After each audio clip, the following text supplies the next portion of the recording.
I'm Jason Klom, and this is the Comedy on Vinyl podcast. No particular year, no particular album, no particular artist, but my guest is the Reverend Ivan Stang. Thank you so much for talking with me today. Oh, thanks for calling, Jason. It should be fun. So I want to talk a bunch about the Church of the Subgenius, which, full disclosure, I was introduced to by friend of the show, Taylor Jessen. So it was only a few years ago.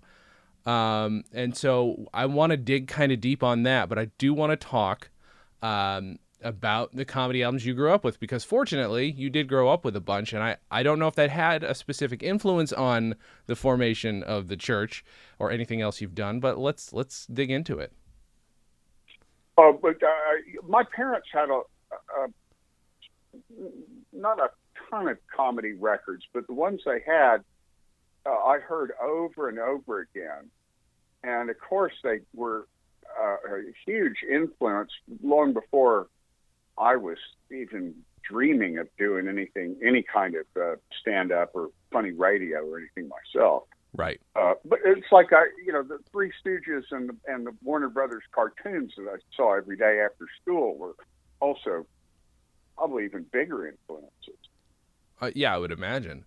So you were born in 53? Am I remember that correctly? Yeah. Okay. Yeah. I'm 65 now. So this is obviously a time period when a bunch of people who have influenced pop culture were born.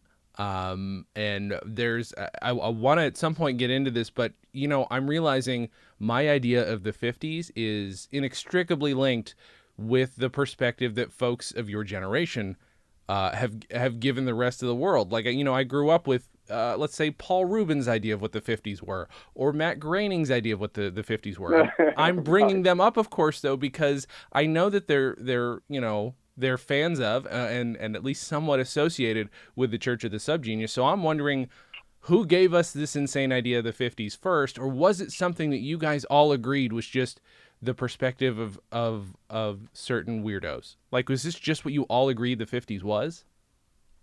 Well, I think I think everybody that's roughly in that part of the tail end of the boomer generation got exposed to the same TV kids shows, pretty much. The Three Stooges had just become syndicated all over the country. The Warner Brothers cartoons were shown in theaters and had hit daytime TV for kids. And not just Warner Brothers, but of course, Fleischer Brothers cartoons and all of that. And I was one of those zillions of kids that was an early dinosaur nut from when I was practically an infant. And it was hard to find dinosaur stuff or anything weird. When you were a little kid then, you couldn't just call it up on the World Brain, and you couldn't even rent a VHS tape of anything. You just had to wait for things to come on TV. Now, record albums, on the other hand, you owned those, and you could play them over and over and over again. And we sure did. Did your experience with this kind of stuff with albums start as like, you've got a few kid albums, and then you kind of graduate to stuff your parents had, and then go start buying your own stuff? Yeah, more or less like that.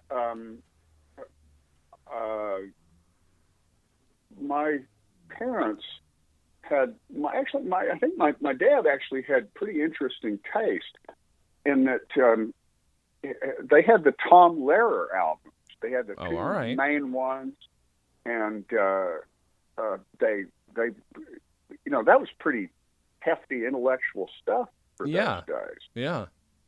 And we knew Tom Lehrer's all of his songs by heart. practically the whole family would, sing them on car trips. That's fantastic. And they were sick. That was the great thing about that. There were a lot of songs about S&M and cannibalism and drug addiction and so forth, with all sung in this really chipper Broadway musical style. By the way, there's an artist who's doing real similar work now, who goes by the name of Andrew the Impaled. He has performed at almost every Subgenius X Day show for about almost 20 years now. I even went on tour with him and his sideshow Marvel buddy. This guy is also a human blockhead. But oh my God! Just sideshow stuff, like ineptly juggling knives and really getting cut. But he also does these really, really clever ballads and songs that he accompanies on the piano. But I told him that he made me think of Tom Lehrer, and he was just really thankful to hear that. He was a big fan. I'm gonna have to look him up. I didn't know about him. That's I like finding when people are doing something, because obviously Tom Lehrer stopped doing it when he stopped doing it. It's always nice to find people carrying that torch. Oh yeah. The guy's real name is Andrew Laswell. He's in Pittsburgh. I've recorded as much as I could and played it on Hour of Slack after every X Day. As you can actually understand his lyrics, it's real different from rock music. Right. But my parents also had Jonathan Winter's album. I can't remember the title of it, but it had like a happy theater face and a sad theater face, and his face on the jacket. I can't remember if that is The Wonderful World of Jonathan Winters or if that is, let me see. I'm going to have to look, because now you got me. People kind of get on me if I don't quite get it right. Right. But I have the album. I know I've seen it, and it's a good one. So did your parents... So where are your parents discovering their comedy? I'm assuming it had to have been TV, right? They're just like, oh, this guy was funny on Steve Allen, or this guy was funny here. Probably. My dad knew about Tom Lehrer because he had gone to Harvard Law School, and Lehrer was a math teacher at Harvard. Okay, yeah. And people would go see him in clubs and stuff. The rest of it, I really don't know how they got into it. But they would watch stuff like Jack Parr, and he would have these various guests on. Jonathan Winters was one of my favorites, and I later lucked into some unauthorized tapes that were going around sound engineers and audiophile collections. Outtakes from commercial jobs they were recording where he would just spin off and improvise with these other voice actors. He would just kind of take over the conversation. He just suddenly, they'd be in the middle of trying to record some commercial for frozen peas, and suddenly he'd be doing this bizarre ass subject matter. He'd suddenly turn into like a real sassy black guy, or a real degenerate country boy, or Maud Fricker, the perverted old lady character that he had. And later on, I think Philo got hold of a tape of answer machine messages that Winters left on his agent's phone. He was kind of retired, but he was still doing some shows, and his agent would call him and leave a message, and he'd call back and leave this long, surreal thing that the agent preserved. So I've been really lucky to find what you might call bootleg Jonathan Winters, because he would be a lot more raunchy, political, risque, and he would do racial stuff that nobody dares do now. At least, not unless you're a minority doing a shtick about your minority. Right. A lot of us learned our lesson the hard way with that, because people get the wrong idea, no matter how good your intentions are. Sure. Speaking of racial stuff and bad taste, my dad was also into Brother Dave Gardner. Oh, yeah. We had at least 3 albums of him. They were mostly recorded live in some little club. And, his stuff really was just what we would now call downright racist at times. I mean, he didn't mean it in a vindictive way, but it's the way people just didn't think about it. It's like, he was very, very Southern. He did very much of a Southern boy shtick, and he would kind of go off on kind of Uncle Remus type directions at times, where he would be doing dialogue and stuff that nowadays comes off as really pretty offensive and childish. For sure. But at the same time, he also did a lot of really funny stuff. Now, I had the strange experience of seeing him do a show in Dallas live just a few years before he died. Mm-hmm. This would have been in the early 80s, I think. Yeah, I had started doing the subgenius thing, but and I sent him a copy of our pamphlet #1, and he thought it was real funny. He liked it. And I ended up going to see his show, which was really different. I suspect that he might have been jacked up on speed of some kind. Oh my God! But he would go off on so many tangents. He just stood there and talked for an hour, and he kept going off on all these tangents. And I was thinking, is he going to ever come back to these and wrap them up? And he did. Wow. Every single little one he pulled back in. By the end of the show, he pulled them back in and followed up on them all. Wow. So I think I had taped it. Unfortunately, there was somebody right next to me guffawing, which kind of wrecked the audio in a way. Damn. But I was able to really listen back to it. And in fact, I gave him he asked me if he could get a copy, and I gave him one. That's fantastic. Yeah, he had D Magazine gave him a real bad write-up and called him a racist. He was real angry about that. Sure. On the other hand, he was asking for it. Right. Right. What he was doing really was pretty bad taste, but at the time he was still doing it. Right.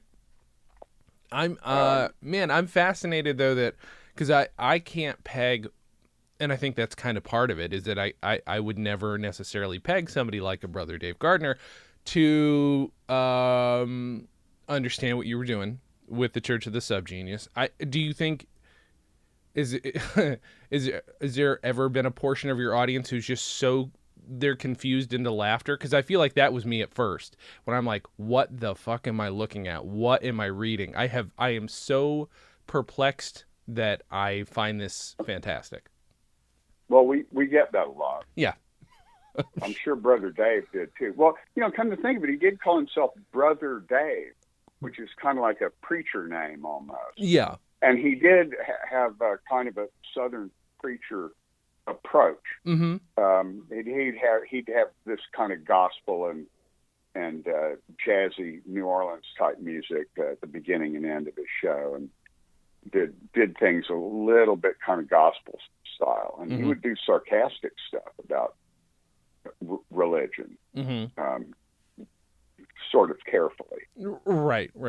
Yeah, that makes sense. That's fair. Oh man, there's so much about the Church of the Subgenius. I feel like I should actually have you. It's a little late in the episode to do this, but do you want to give people a breakdown what it is and how it got started? I know a lot of this is going to be in that documentary, which I cannot wait to see, but I'd like people who don't know what the Church of the Subgenius is. Nobody's going to see it until they have a distributor. Right. But basically there's two sides to the story. If I stick to official church doctrine, our guru and master, the great sales god, J.R. Bob Dobbs, that smiling pipe guy, looks sort of like Dick Van Dyke or Mark Trail, or Hugh Beaumont, but insane. He was he became a prophet. He was kind of, his brain was invaded by this alien space monster that called itself Jehovah One. It's thousands of years old, and it's been masquerading as God to primitive humans for a long time. But Jehovah One informed Bob that he or it was getting bored with all this, and that on July 5th, 1998, at 7 in the morning, the world would end for everybody except for the followers of the prophet of Jehovah One, Bob. In other words, only the subgeniuses would be saved. And it had to be the dues-paying subgeniuses who actually went to the trouble of sending in first it was $10, now it's $35, about to go up. But, that's not much to ask for eternal salvation. No, Plus, I agree. You triple your money back if you don't get the salvation for eternity. Of course, eternity is hard to prove. But,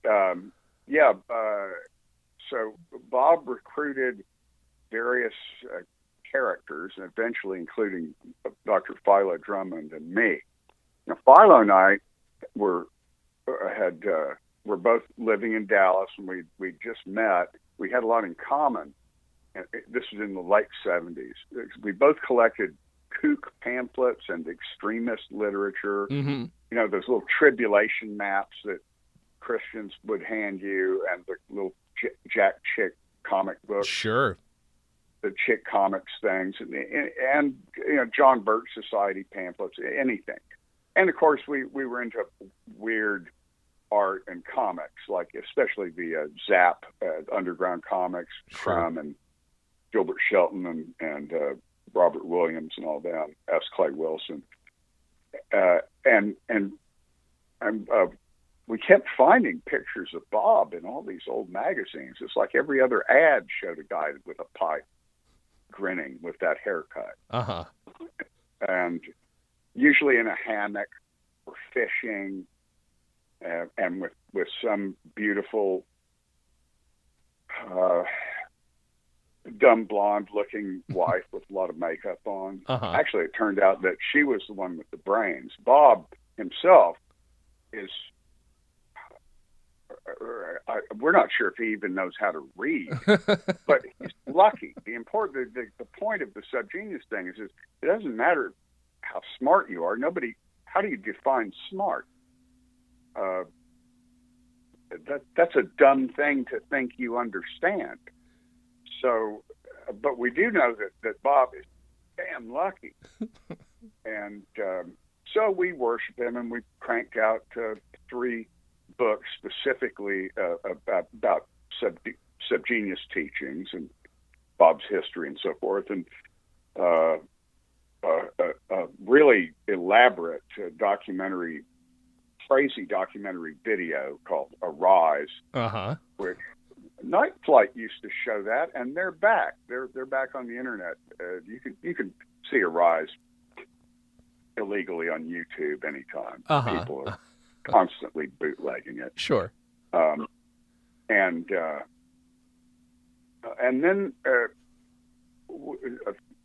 there ended up being subgenius radio shows. The first one was Puzzling Evidence on KPFA in Berkeley. It started in 1982. Actually, this guy, Bob Nelson, was doing a weird show in the middle of the night, and he invited the San Francisco subgeniuses there. I was there for the first or second one, I think, and they just kept coming back. And eventually, he moved away and left, and they inherited this show. Yeah, they ended that show's still on. It's been 35, almost 40 years now. That's crazy. In the dead of night, which makes it, nobody else wants that time slot. Mm-hmm. But they can do anything they want for 2 hours. And I started doing the Hour of Slack in Dallas, and at a station called KNON, public supported station. And I did it there for 9 years, and I was also mailing cassettes to quite a few radio stations, like WFMU in New Jersey. Sure. And a couple of stations in Cleveland. My show's been on in Cleveland, has been on 9 o'clock Sunday nights in Cleveland for over 35 years. Wow. And we had such following in Cleveland that when things kind of went south in Dallas, I moved to Cleveland and got remarried and kind of stayed there for 25 years. I'm now back in Texas, mm-hmm. but not in Dallas. I live out on a secluded ranch property with a lot of my other family. And my wife, who also does the radio show with me, she's known as Princess We Are Go, Queen of all the UFOs. So I've actually made a living at this. It's not much of a living, but it pays my half of the mortgage, selling ordainments in the Church of the Subgenius. And they're legal ordainments. I mean, in that hardly any cities or states demand to even know what denomination or even what religion a minister is for purposes of marriage. So a lot of us have done. I've performed so many legal marriages. I've lost count of them. And if they're not legal, then a lot of them wasted money on divorces. That's where the real money is, actually. The lawyers do a lot better than the preachers. We should have done it. It should have been the law office of the Subgenius. Why didn't we think of that? 35 years too late. Oh well. I don't want to cut you off, but I really want to know, and this is going to sound like a very simplistic question, and maybe it is. Maybe it's a dumb question, but being able to say, I've made my money, I've been able to pay my mortgage off of this. The Church of the Subgenius is so much of this that, I feel like maybe trying to define it is a mistake, but it's very funny. It's also a movement making fun of movements. It's a little complicated. Is it comedy? Do you want to include it in there? Do you want to include the show you do in the category of comedy? Why not? Yeah, why not both? Why can't it be comedy and fire and brimstone warnings? Mm-hmm. Why not both? Who's making the rules on that?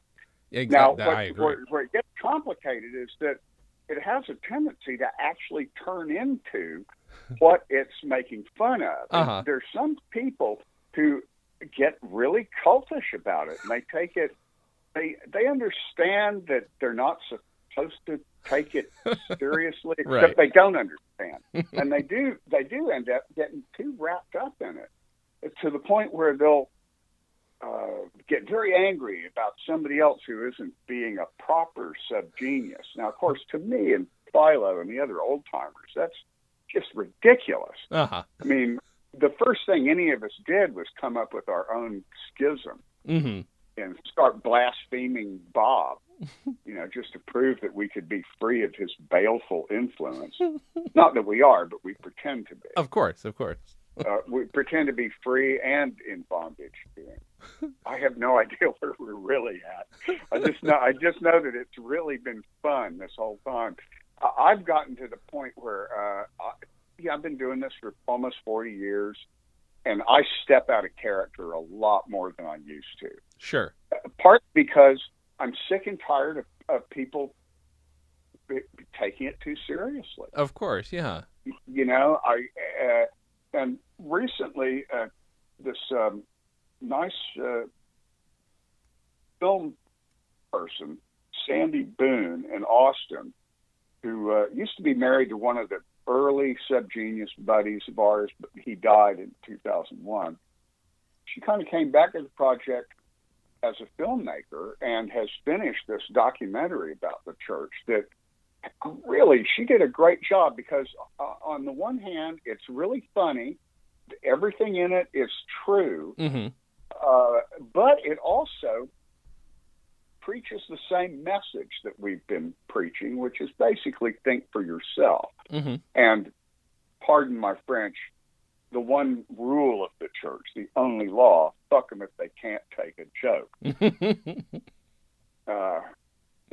I have to censor my own show for the public stations. Although the internet version is uncensored. Anyway, so yeah, we've been, none of us were ever what you'd call professional comedians. I've probably done more of what you might call stand-up than most of the other ones, or at least I've done it more continuously. I don't do it much anymore. But the funny thing is, it was never in comedy clubs. I've never actually set foot in a single comedy club. Wow. Except I think I did see some sort of a fundraiser that Paul Krasner did in Cleveland. That was the closest thing to a comedy club show that I've ever been to. And I really don't listen to many of my contemporaries. When I finally first heard Bill Hicks, I was so ashamed of how much better he was than I was that I just kind of went, I can't afford to listen to this guy because I'm going to start unconsciously copying him. Of course, yeah. I did, when I was much younger, I did listen to a lot of Lenny Bruce. He'd been long since dead, but I had his Carnegie Hall double album and a bunch of other stuff, and I'd listen to those all the time. He was a big influence because he would just stand there and talk about real stuff and switch back and forth between absurd skits and real things. And I thought, well, I like that. George Carlin was another one that I thought was so good, I better not listen to him. Really? Because I just end up copying him. So what I was more influenced by things that weren't quite like stand-up. The Firesign Theater, that weird guy, Brother Theodore. Yeah. Oh, boy. And musical things like Frank Zappa and the Bonzo Dog Band. Yes. Those were, in some ways, I probably ripped them off more than any given stand-up comics. But it's so much fun, the idea that what you are doing is you're playing with the idea of people preaching, and people preaching are supposed to technically come across as real as possible, and yet your influence are so heavily in the surreal and even in the musical and surreal. I love that that's what influenced your attempt to mimic people trying to be human. Well, yeah, I think we have enjoyed confusing people because a lot of people just take it at face value.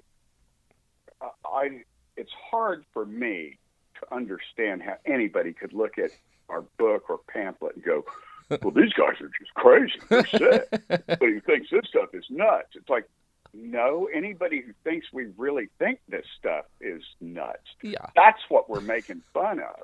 If you're so dense that you can't pick up on the fact that this is a takeoff designed to blow your mind, then it's too late for you, and you are what we're making fun of. You are one of the pinks and normals. Those are handy descriptive terms. Personally, I think stereotypes are the whole problem. Right. But they are fun to play games with. No, of course. We kind of invented a bunch of our own stereotypes, you might say, and they've come in really handy. I bet. A lot of people have found the subgenius thing useful because it's kind of a general all-purpose skeleton that you can put any kind of meat and clothing on you want. I mean, because it's been taken in so many different directions. We've been very collaborative about it. We generally just let people take the ball and run with it. Mm-hmm. We don't try to tell them what to do, although there have been cases where we had to shut people down because they were ripping us off, or they were embarrassing us, or they were sexual predators. Oh, boy. And just generally misusing the whole thing. And consequently, I've been careful to keep the face of Bob as a registered trademark, and the word subgenius is a trademark as far as being used in the context that we're using it. That is fortunate. Yeah, it's to prevent Disney from co-opting it. Right. So anyway, but this is about comedy on vinyl. It is. So, but now that we've got a little bit more of not only the influences that you had, but the influences you went out of your way to avoid. I want to talk. Let's maybe dig into Firesign, because they come up a lot on this show, and I love talking about them. Do you have a particular favorite album of theirs? Well, there's a real difference between their radio play albums and their live radio show. Sure, yeah. Those were like apples and oranges. And I memorized pretty much all their first 10 albums or so, plus the solo album. Oh, my God. And I first ran into them, I think, when I was only like 15 years old. Mm-hmm. I was hanging around the theater club. So I went to a boys' school, and the only way to meet girls was to hang around the theater club. Mm-hmm. And a lot of them had older siblings who had sophisticated theater person type tastes. And so I got exposed to Firesign's first album one night. At a party. They put this thing on, and everybody just sat in the dark listening to this. And I remember thinking to myself, this must be what smoking marijuana is like. Just hearing that fractured logic, it was like it was telling a story, but I was damned if I could follow it. It to me, it always required. I didn't really get the plot of their albums until about the sixth hearing. Yep, I have the same thing. Yeah, so convoluted and fast. And I was right. That was a lot like what smoking marijuana was like, as I learned the next year. But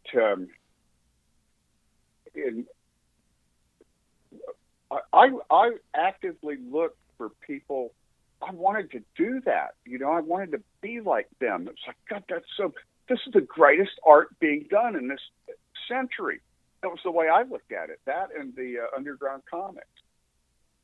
To me, the stuff that was in museums and that was being, that was considered highbrow was just fraud.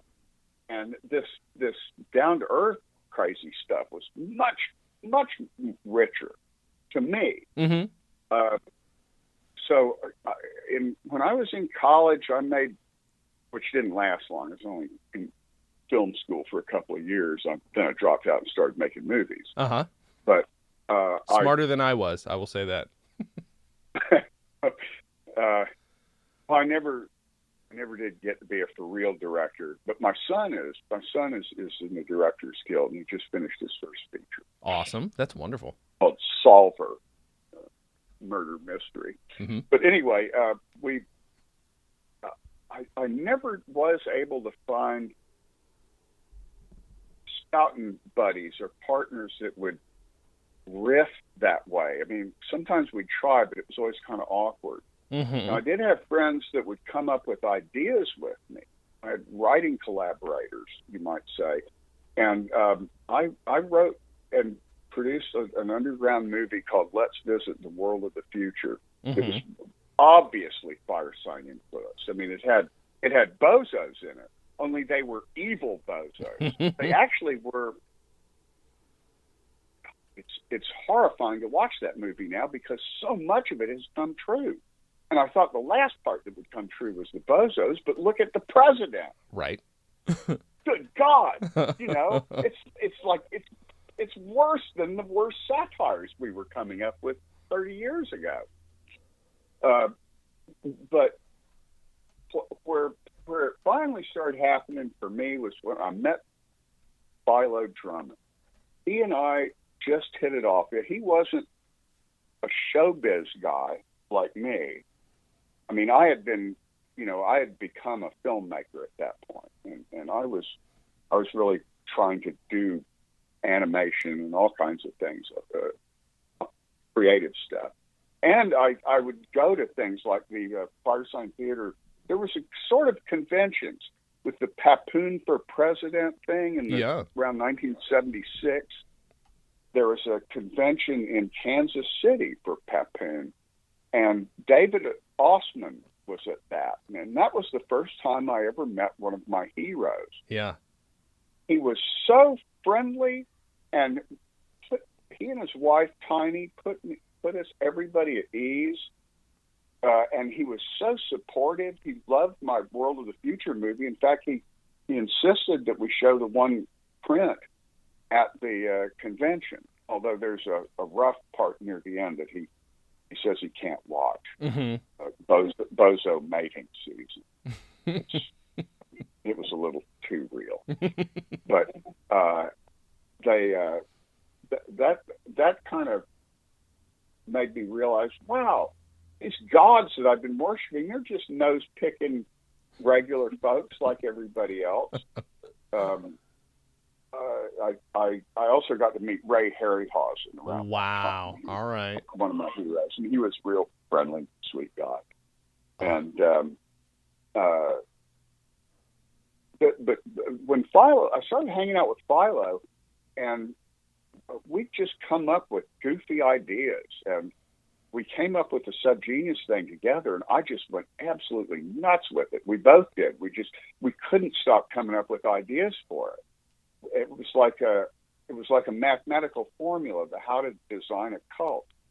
Only we were stealing the most absurd stuff from all the successful ones, the Masons, the Scientologists, Rosicrucians. We mixing all that together with comic books and monster movies and insane Dallas radio preachers. We started getting tapes. Well, the people associated with the underground comic books, Paul Mavrides, Jay Kinney, who were artists working at Last Gasp and Ripoff, respectively, they knew this Puzzling Evidence guy who did audio collage stuff and improvisational recording, where it's like he'd go to Disneyland, but he'd be narrating it as if he was somewhere else, in some outer space or something, And we started getting tapes from him, and so we started kind of doing the same thing back. Philo and I would go out driving around, and we would turn the most mundane things into science fiction or surrealism, just because it was just audio. Nobody could see what we were really looking at a wino rolling around in the gutter, but we describe it as something completely different, or we have a whole interview with him, one of us being the wino, that kind of thing. And it was easy when it was us. And some folks in Arkansas decided, oh, these guys think they're weird. Let's show them what really weird really is, Arkansas style. Then they ended up being the group we called Doctors for Bob. They were even nuttier than us and more out of control. And pretty soon, I mean, there was only like a dozen of us the first year or so, but it seemed like a small army. Yeah. Because I was a professional editor of audio, video, text, you name it. I'd been doing that since I was 10 years old. And so I was the one who ended up pulling this stuff together and kind of formalizing it generally. My friends would come up with these funny things, but I was the one who wrote it down. and on a piece of paper, and then typed it up and worked it into the other stuff later. So in some respects, I was kind of the ringleader. Although now that Philo's retired from his day job, and I'm just tired of doing subgenius stuff, he's actually probably more active than I am. In fact, he's running a channel on Roku. It's a sub-channel, you might say. There's a channel called OSI 74, run by the horror host, Mr. Lobo. And Mr. Lobo, he shows all kinds of other horror hosts, a kind of MST 3000 sort of approach to bad movies and things. Well, he contacted Philo and said, hey, would you guys like to have part of our channel?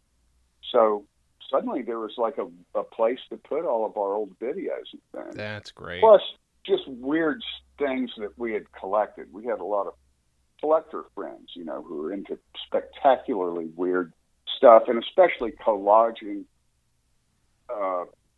disparate sources together. You know, monster movies cut real fast with porno, or religious documentaries, or whatever, you know, just a mashup. We were doing the mashup thing way ahead of our time, and consequently got similar, you know, about the kind of attention you would expect. None.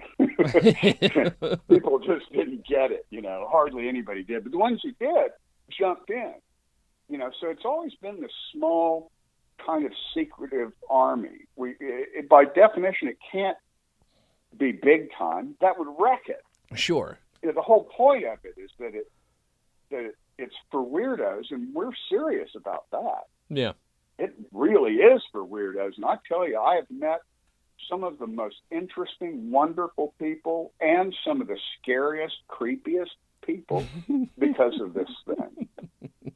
Had some real adventures.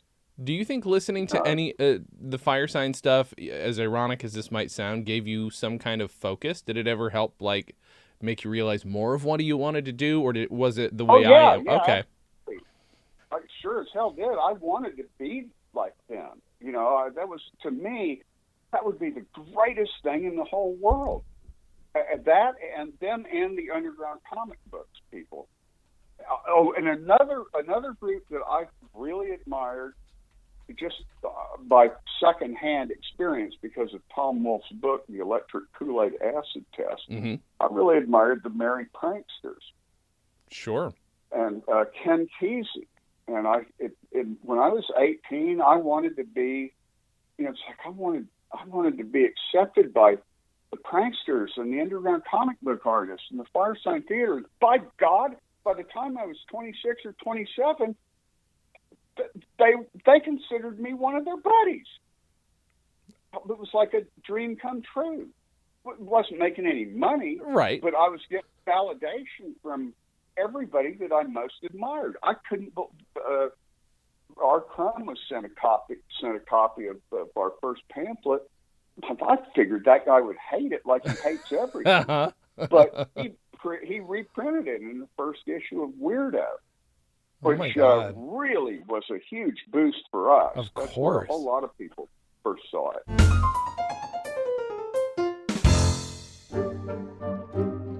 StolenDress.com is proud to present Of Dice and Dens, a D&D podcast, starring Navia the Centaur Fighter, Eloshana, Fiznik the Warlock, Grin Good Putts, What's his name? A time-traveling cowboy. and your Dungeon Master, me, Dan. Join us as we fight wolves. So the green light leaves your fingertips, enters the face of the wolf, and then it explodes. Explore creepy places. The fog gets thicker as you walk toward the building. Suddenly, a giant claw emerges from the fog and grabs at you. It dissipates as quickly as it appeared. This will all burn off by noon. And generally keep it classy AF. Y'all don't need to shit in the corner. Oh, well. Did y'all shit in my corner? So visit odndpodcast.com or find us on Apple Podcasts and Google Play. David Osman at one point told me, "You guys carry the tablets." You know, maybe in terms of the live radio, so us and Negative Land and lots of other folks Sure. are indeed doing very much like what the Dear Friends show was. Uh-huh. They were actually a little more organized. Now, it's funny because you get completely conflicting stories about those shows. I've heard all of their shows now. You know, thanks to Taylor, you can hear the entire run. Yeah. And Peter Bergman insists that they never smoked pot while they were doing the show. Whereas everybody else is like going, oh, yeah, you could hardly breathe. So I'll always kind of wonder, why was Bergman just trying to be a good influence on youth? Right. Or what? Which is so strange to me. Now, I never had the fortune to meet Peter, but in my head, the guy's the biggest rebel of the group. The guy, starts one of the first love-ins. Like, he's a big guy in terms, just culturally. And it's just funny to me that he would insist, no, there was no. Whereas when I've spoken to any of them, that's always in there, at least a little bit. That's really funny to me. Yeah. But, it's interesting. Bergman also he manufactured the Showcon editing machines, film editing flatbeds. Back in the 70s, film editing had moved from those upright moviolas, which were like tractors, to these much more efficient flatbed things, but they were real expensive. Mm-hmm. I mean, like $30,000 or $40,000. Oof. Well, Bergman managed to produce a smaller editing table called the Showcon that was only about $10,000 at that time. Wow. A guy that I worked for owned one, and I worked on those things quite a bit. I had no idea, and I went to film school, weird. But huh? Well, they did do a lot of film work. It just, it only got shown at midnight movies. Mm-hmm. Right? You couldn't just, download it.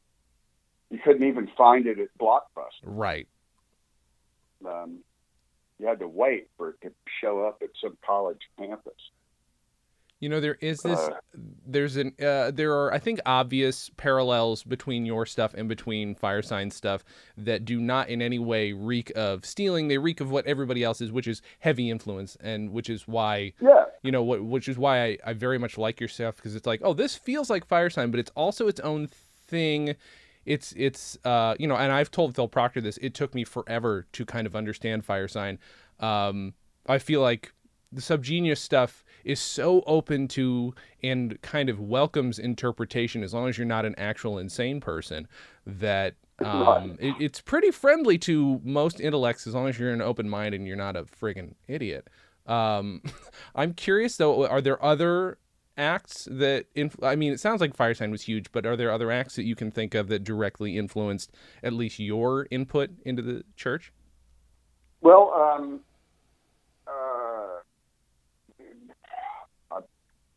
I'm a big sci-fi nerd. Mm-hmm. I've read all of H.G. Wells' main novels every 10 years or so. Uh-huh. Real basic stuff. And like I said, Lenny Bruce was kind of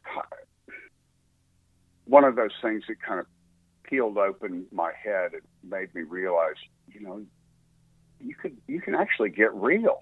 Mm-hmm.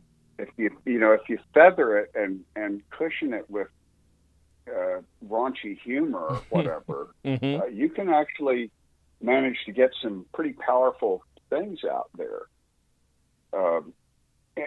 Just because people aren't exactly expecting it. Sure. And, again, Frank Zappa, the Bonzo Dog Band, and not so much Cheech and Chong. I really wasn't that into them. Mm-hmm. That was too normal. Now, when I was a kid, back to the original vinyl stuff. Yeah.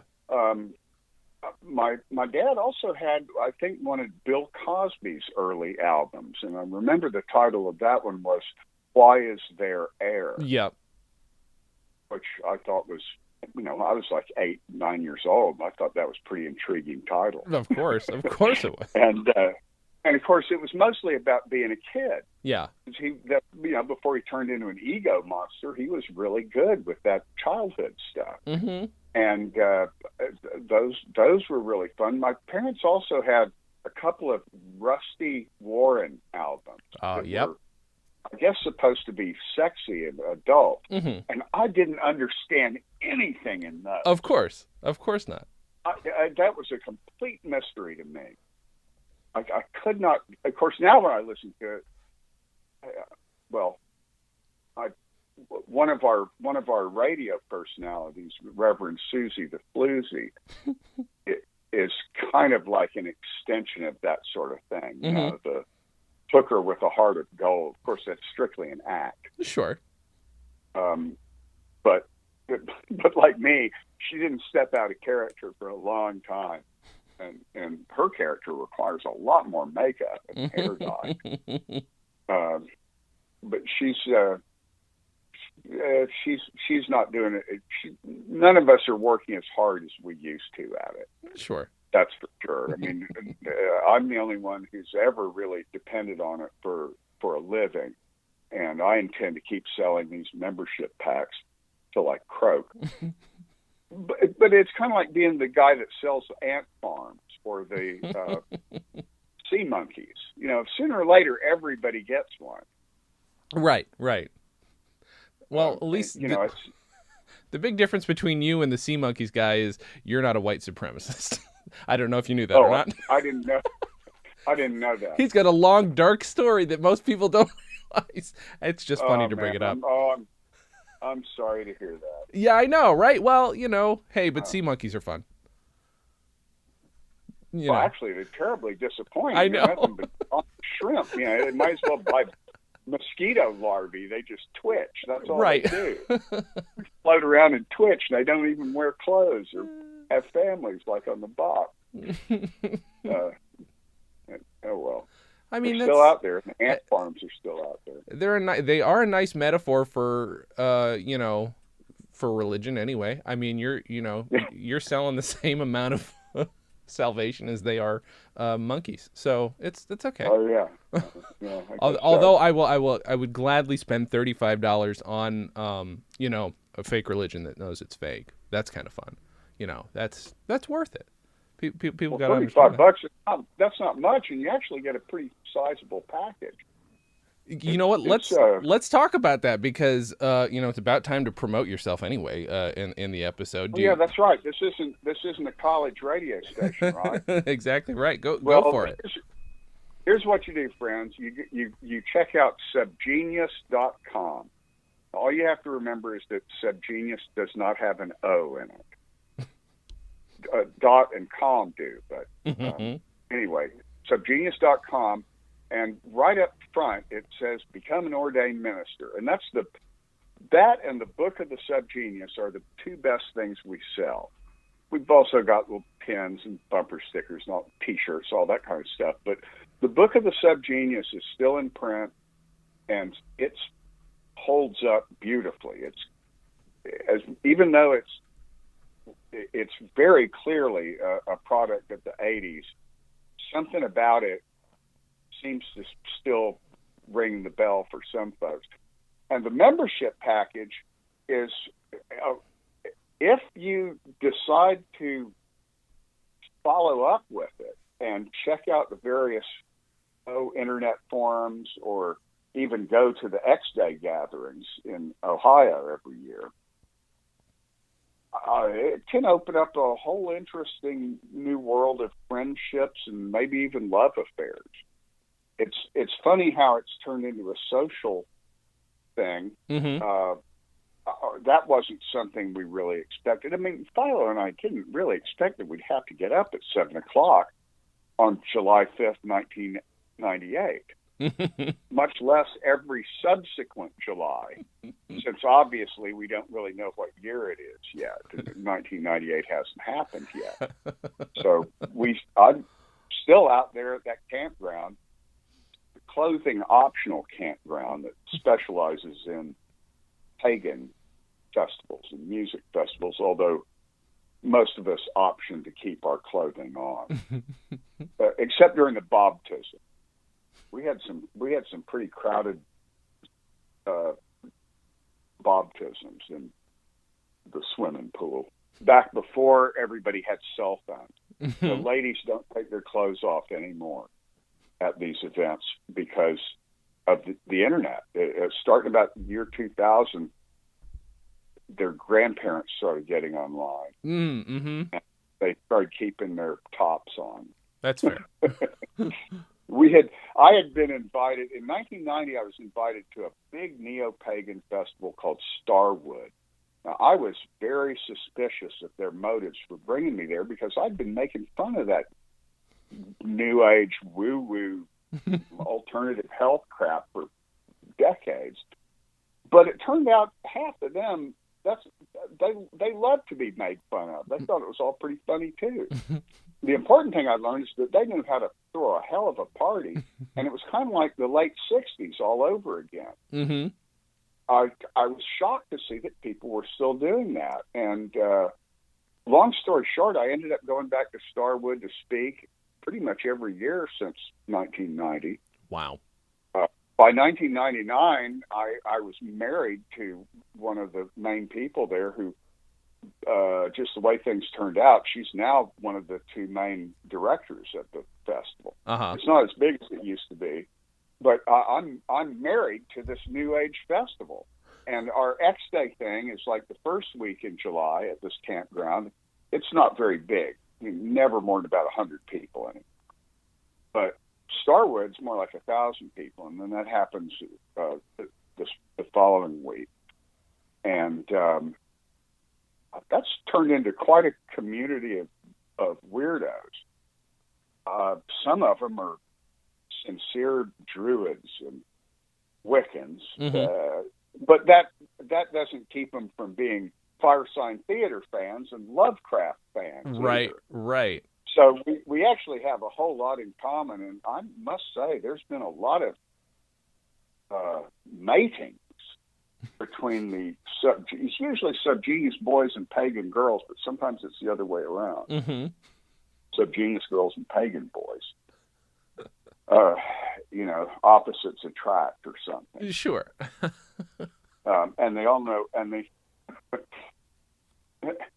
some reason, a whole lot of them seem to be real aficionados of this prop stuff that they all smoke constantly. Isn't that funny? That is strange. Yeah, what a coincidence. Anyway, so yeah, that's where the Merry Pranksters influence came in. It sunk in at one point. It's like we did do our own underground comic book, and we really did. I mean, literally, there was a Bob's Favorite Comics published by Ripoff Press that Mavrides and a bunch of the other artists, Hal Robbins and Jake Kinney, a bunch of these other underground artists worked on, and a lot of nobodies. And we, in some ways, we made the Merry Pranksters look like amateurs. Mm-hmm. Now, we never dispensed LSD, but in terms of going around the country blowing people's minds and looking much crazier than we really were, we did. But Ken Kesey and his friend Babs were dues-paying subgeniuses. I never did get to meet those guys, unfortunately.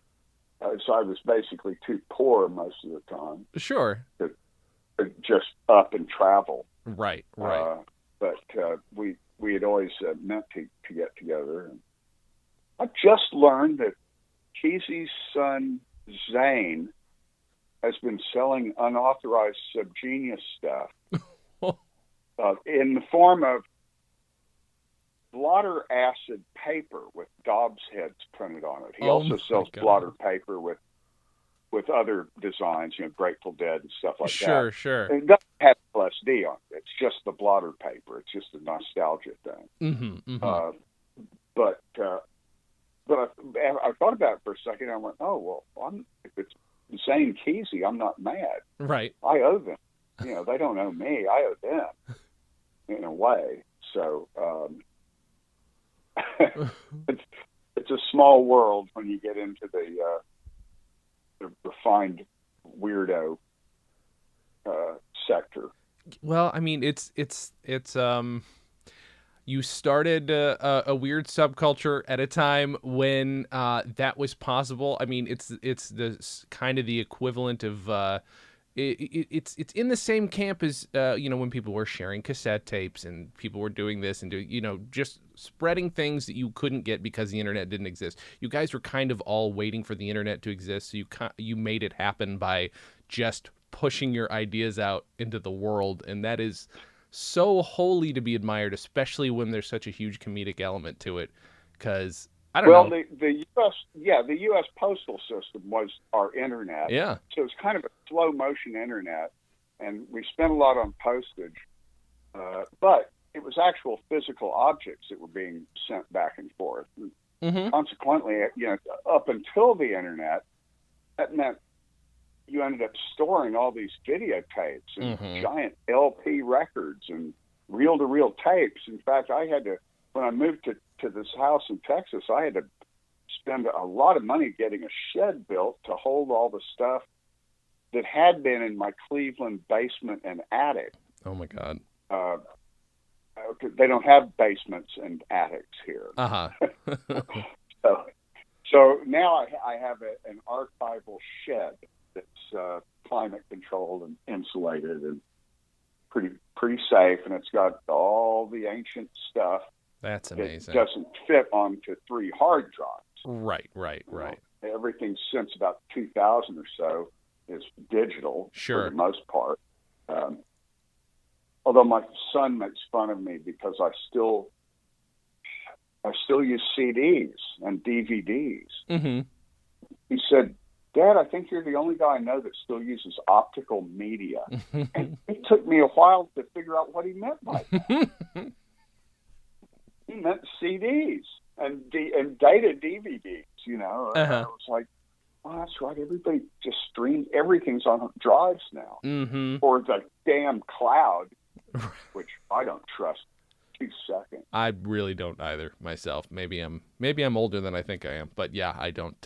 Same situation. Well, either the sun or the Chinese could erase everything if they really wanted to.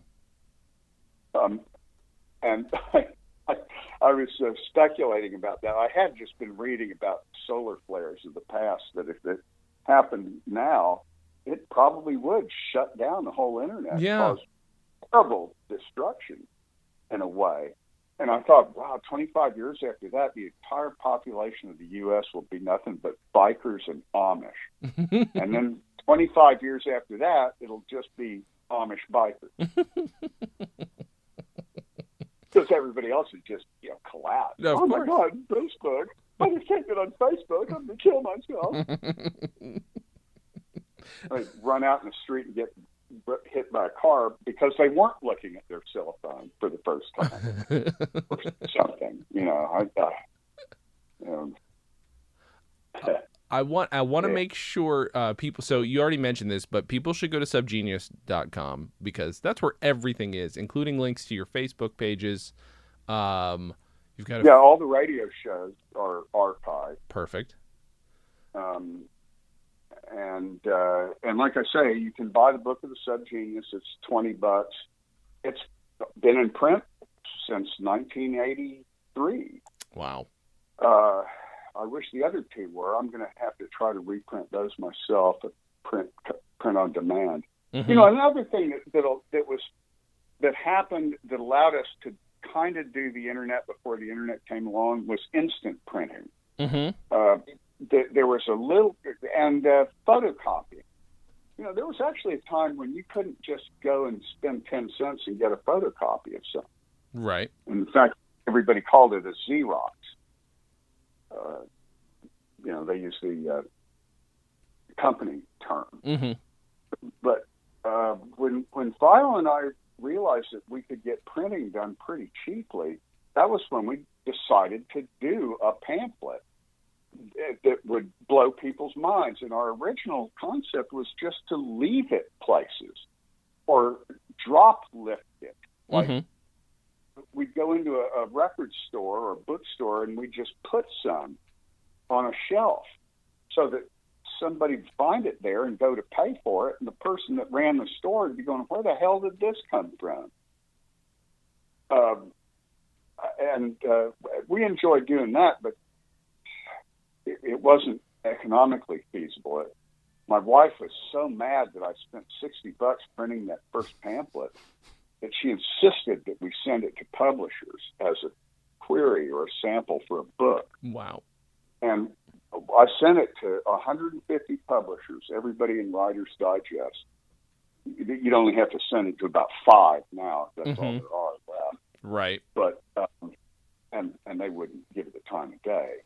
And they didn't then either. We got 150 rejection slips back, but people would find it in the trash or in the back seat of somebody's car. Yeah. And at one point, an editor at McGraw-Hill found it in the back seat of my sister-in-law's car in New York.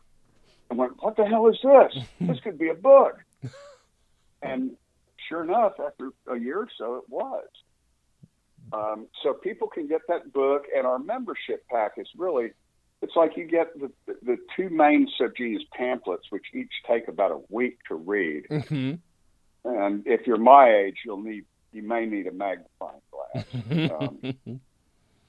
And there's these great frameable documents, the all-inclusive excuse for everything, and the doctorate of the forbidden sciences, and a little minister's card, which is sort of inspired by the old Discordian Pope card that Robert Anton Wilson used to distribute.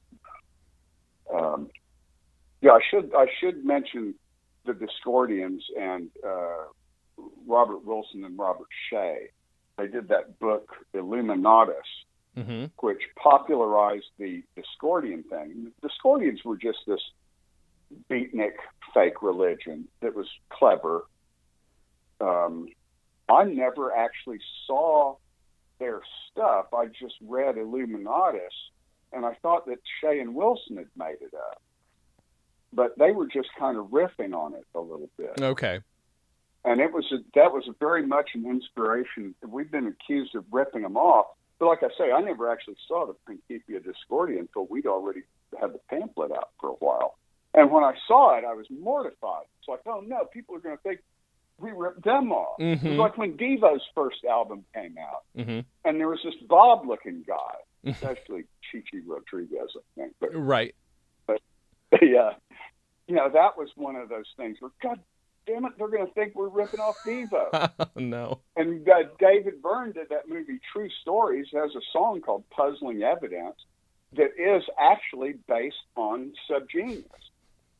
We were originally supposed to work on that movie with, but when the big Hollywood money appeared, suddenly we didn't have enough experience. I think they thought of us as liabilities because of copyright. They thought that we were to play too fast and easy with copyrights, but that's actually not true.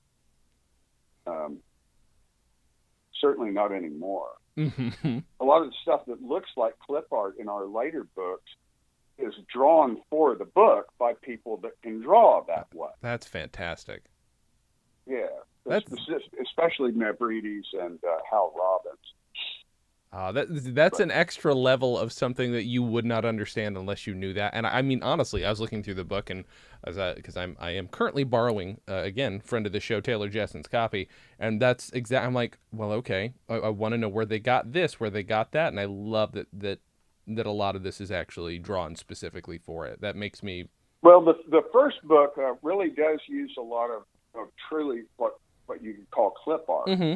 That is stuff that was meant to be copyright free. Sure. It was originally sold for Yellow Page ads and things. but we would then mix, we'd kind of cut them out and collage them together. So we'd change the original clip art. Yeah. Like add another eye to somebody's forehead or, just little things like that. Yeah. So, there's been a lot of graphic elements that were always a big part of it. That is delightful. There's still people cranking out so much subgenius artwork. I long ago quit trying to corral it and collect it and label it. Oh, sure. I just gave up. It's just that Facebook is just this faucet of, meme graphics where somebody's pasted a pipe or a dog's head onto the picture. Right. And puts it in a completely different context. But I can't keep up with it. No, what are you going to do? I mean, that's a good problem to have, though. I mean, as long as they're being cool about it, that's not a bad problem to have. Yeah. Yeah. Every now and then, we'll find somebody selling unauthorized Bob crap with Cafe Press or one of those print-on-demand places, and I have a little form letter that just says, if only they'd asked, we probably could make a deal, but right, they're not that polite. This is our trademark, and you can't use it. Yeah, of course. I would actually love to have you back at any time to talk about if there's a specific album you want to go down a rabbit hole and talk about, like even if it's revisiting a Fire Sign album at some point, let me know, because I think that would be fun. Wow. It's up to you, of course. I do not want to. No pressure. I was trying to think. It's hard to pick favorites. Sure. It really is. That would be kind of interesting. I'm stuck in this rabbit hole already. The subgenius rabbit hole.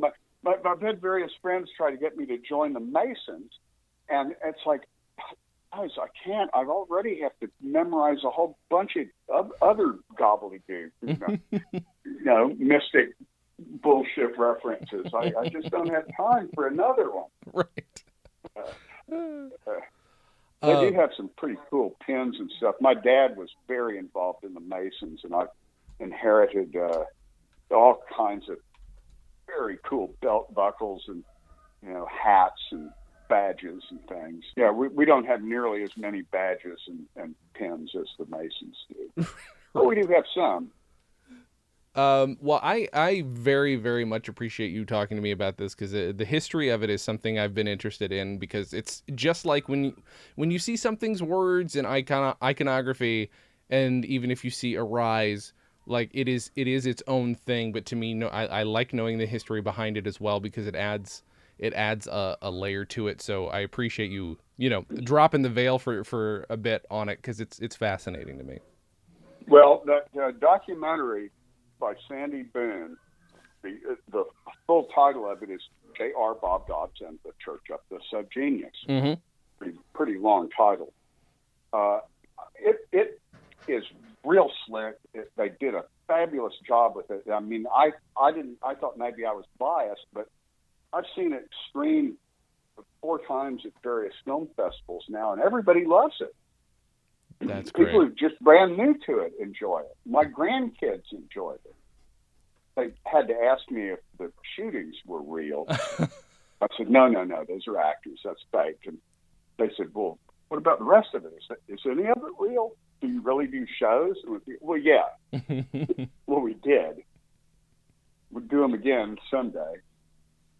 Somebody just invited me to ask me if I'd ever spoken to the American Atheists. Oh, really? So, yeah, maybe that'll be my next gig. There was a time when I was getting paid like $1,500 to yell in a nightclub for an hour. Mm-hmm. But that actually turned out to be more trouble than it was worth. I need more than $1,500 to get my old bones onto airplanes and motel rooms again. Oh, boy. I'm actually in pretty good shape. Mm-hmm. I mean, relatively, but and I intend to be around for a while if possible. But at the same time, there's just some stuff I'm getting tired of. That's understandable. But this movie really, it's not really much of a mystery anymore after you see the whole movie, because she kind of told the story, but the real story is actually just as interesting as the fake story. Mm-hmm. Mm-hmm. Part of it is that Viola and I didn't really expect this thing to have legs like it did. It never did make enough money, exactly. I mean, just barely enough for me to keep doing it. And in fact, I was about to quit when the internet finally came along and saved our asses.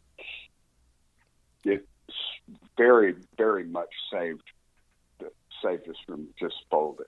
Wow. Because we'd gone about as far as we could, just using mail and publishing and small-time college radio. We weren't able to go any further past that, and small nightclub shows. Everything was just small. But then when the internet came along, suddenly, every kind of weirdo in the world had access to every other kind of weirdo. Now, I think, to me, that has had the unfortunate effect of dumbing things down. Sure. Because you can always find 10,000 other people that bias the same stupid way you are. So it's easy to find a bubble and hide in there. Yeah. So it really does turn into us versus them. Right. That us versus them in the subgenius context, that's the first thing we talk about, but we're really punching a hole in that whole thing. Yeah. You think about where we've taken it, it's so absurd. It should be considered absurd. For sure. Like I say, there's people who go, they want to believe it. Yeah. We could have had a real cult if we wanted to go that way. Right. And there were people who were trying to push us in that direction. But that just goes totally against. Minion types make me terribly nervous. Of course, as they should. It grosses me out. Well, what's funny is I had and this is not to self-promote too much, but I made a documentary about a sport that got started as a prank, and I interviewed some people about other things that got started as a prank and went too far. And my producer was fortunate enough to ask this guy who's kind of a prank expert. He's like, what about Scientology? He's like, yeah, you know what? Scientology kind of started off as a bit of a prank. And it doesn't surprise me that people would see what you were doing and they're like, oh, yeah, you should go the extra level with this. And I guess they wanted you to become an insane, power-hungry madman. That's what it sounds like. Right. Yeah, but it always had to be us that did it. No, they weren't going to do it. Right. That was and it's like, no, wrong guy. I've got the wrong haircut for that. I'm just, the few times that I've ended up in like a commercial radio station to talk about doing this for real, mm-hmm. I worked on a couple of Devo music videos. I'm just not cut out for that kind of showbiz. Mm-hmm. I just don't work that way. I once asked David Ossman, I said, how come you guys never got big on TV like Monty Python? And he said, well, we were hippies. We were very happy doing what we were doing. We never had an agent, and that was that was it. We felt lucky to be doing those radio plays. Right. And they sold 1 million copies. So who's complaining? Right. That's fair. That's fair. Yeah. So where can the documentary? I'm assuming, is it just doing the festival circuit right now because it doesn't have a distributor just yet? Right. Yeah. But they're eager to get a distributor. Of course. Yeah. I imagine that it'll probably end up on Netflix or Amazon before the year is out. I hope so. I really want to see it. There's no reason for it not to. And it looks fantastic. Yeah, it was. Oh, they actually spent a hell of a lot of money on that thing. It's the crew was thoroughly professional, and they spent a long time in editing. They traveled a whole lot. They got some great interviews with a few celebrities. They got Penn Jillette, said fabulous stuff about us. The movie director Richard Linklater, who did Slackers, is a friend of the director Sandy Boone, and he said real nice things. They had us at Jerry Casale's place, Devo, and Jerry threw in some good stuff. And I got to tell Jerry in no uncertain terms on camera how much Devo meant to us unknown weirdos, when we were struggling, because he felt like Devo was a failed experiment. And I was going, no, man, you guys were the shining star. Yeah. You proved that weirdos could really get somewhere. Of course. Practically invented music videos. And he just about cried. It was like nobody told him that in a long time or something. That's insane. Yeah. They didn't use any of that in the movie. Yeah. They'd shoot for an hour and use maybe 10 seconds of it. I know how that is. Oh, yeah.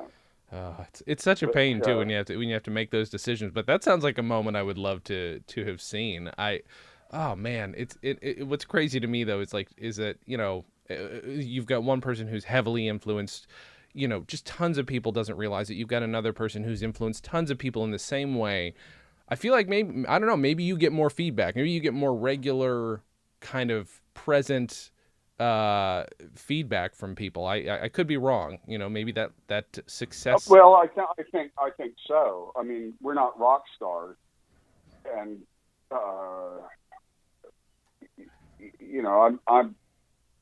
I actually am kind of a hermit. I'm not running around partying much, but when we have an event like X Day, it's a big gathering of friends. They're not coming to watch 3 or 4 of the old timers do a show. They're coming to all do the show themselves. Yeah. The audience is the show. They're fascinated to find out who else is interested in this stuff. Mm-hmm. A lot of people are scared to find out who else is interested. We run into that even more, I think. But like I say, it's been a fun social experiment. We didn't expect it to go that way. Right. Well, what was your original expectation of it? It's a big. What was your original expectation of it? Is it just going to be a lark? Like a weird underground comic book that would get people's attention and freak them out. That was about it. We really didn't. Getting a book deal was. I'd given up on that. Sure. But somebody saw the value of it. And I did get an agent. For a while there, I had a really good agent. She was an older woman with a lot of experience in Chicago. And she got us a good deal on that first book. She died, and our editor died of leukemia. We've had some just bad practical luck a few times. Right. But there's always something happens to inspire us to keep going every now and then. I went to the post office last year at one point to just pick up the mail, and there was a postage due envelope. And I had to pay $2.50 just to see what was in this envelope. Uh-huh. And there was no return. The post office guy said, well, I can just throw it away. There's no return address on it, so I can't send it back. And I thought, well, it's probably a joke. It's probably something funny. I just hope it's worth $2.50. I got it home and opened it up. There was $1,000 in cash in that thing. What? From some total stranger. Oh, my God. Yeah. And I happened to have a very, very sick relative at that time who needed money. And I went and gave $700 to her. Wow. Right then and there. And that's the kind of thing that makes you go, well, I guess there is good reason to stick with this damn nutty thing.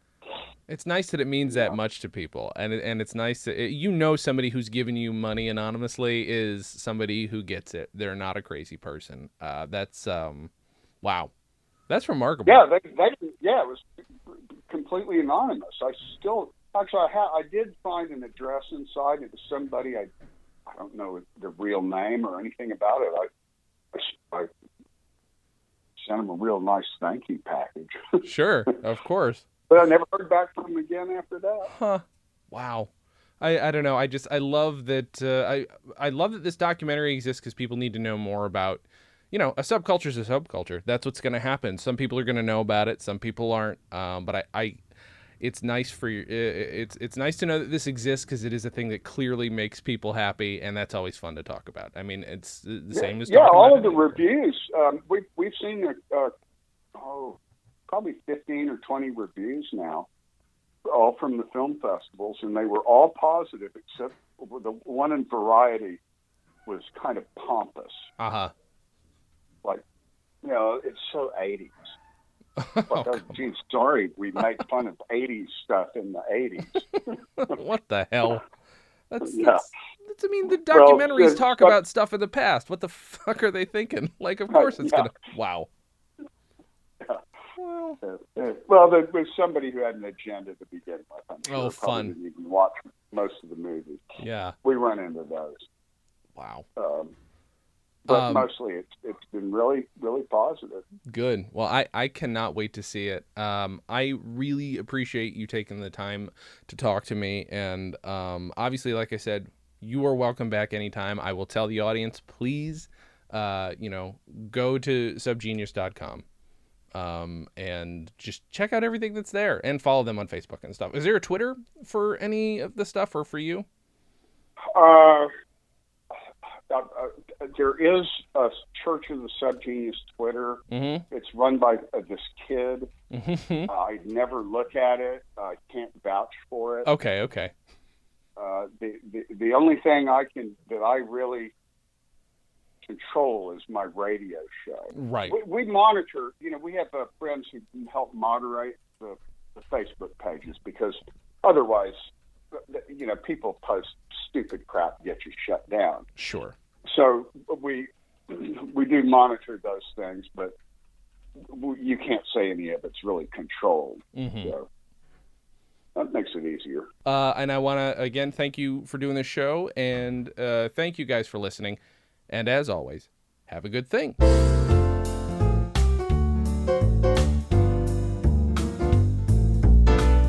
Comedy on Vinyl is a production of StolenDress Entertainment. It is produced by Mike Warden and is hosted and edited by Jason Klom. Our theme song was composed and performed by Richard Levinson. You can email us at podcast@comedyonvinyl.com. You can also send snail mail to StolenDress Entertainment, P.O. Box 805, Burbank, California, 91503. Subscribe to Comedy on Vinyl on Apple Podcasts, Google Podcasts, and anywhere else you can find podcasts. Give us a 5-star rating and write us a review. It helps. You can find us on Facebook, Twitter, and Instagram at Comedy on Vinyl, or find everything in one place at comedyonvinyl.com. A major portion of Comedy on Vinyl has been underwritten by Stand Up Records.